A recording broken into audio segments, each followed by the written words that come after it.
Entre les F-16 de l'armée de l'air, les vedettes de la marine et les transporteurs de troupes se glissent des véhicules non moins imposants mais qui attirent davantage l'œil des visiteurs. Des chars Merkava israéliens utilisés depuis 2004. Celui-ci est un MK4 auquel a été greffé le système antimissile Trophy. Un engin de 65 tonnes que Sharaf, en service militaire et guide de cette exposition, aimerait bien un jour conduire. Non, il n'y a pas de femmes à l'intérieur des tanks. Les obus pèsent entre 25 et 30 kilos et ça peut causer des blessures. Ces tanks sont équipés d'un système de protection.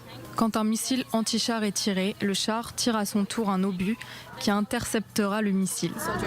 Sharaf tente de faire comprendre les avancées technologiques de Tsahal, mais pour les plus jeunes, rien ne vaut une animation retraçant tambour battant l'histoire militaire d'Israël.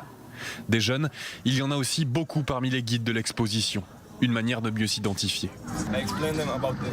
Moi, je leur explique des choses sur ces transporteurs, ce que je fais et ce à quoi ces véhicules sont destinés.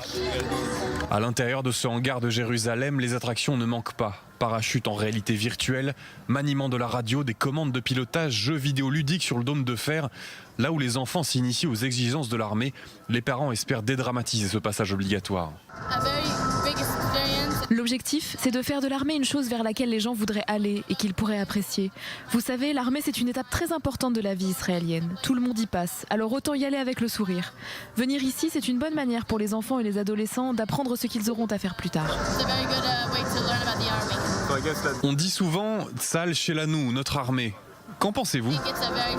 C'est un fondement de notre institution, j'y adhère totalement. L'armée est une communauté dans laquelle tout le monde se fond. Oui, mais cette armée est devenue si technologique. Est-ce toujours compatible avec cette idée ? Dans un sens, non, parce qu'aujourd'hui, il y a beaucoup de soldats derrière des écrans et la population ne peut pas voir leur visage.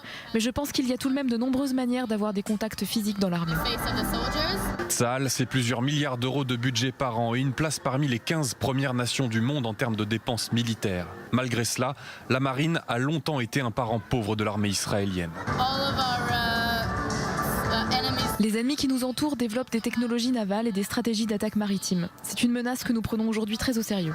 Cette exhibition devait arriver à son terme fin août, mais rencontre tant de succès qu'elle a été prolongée jusqu'à fin octobre 2019.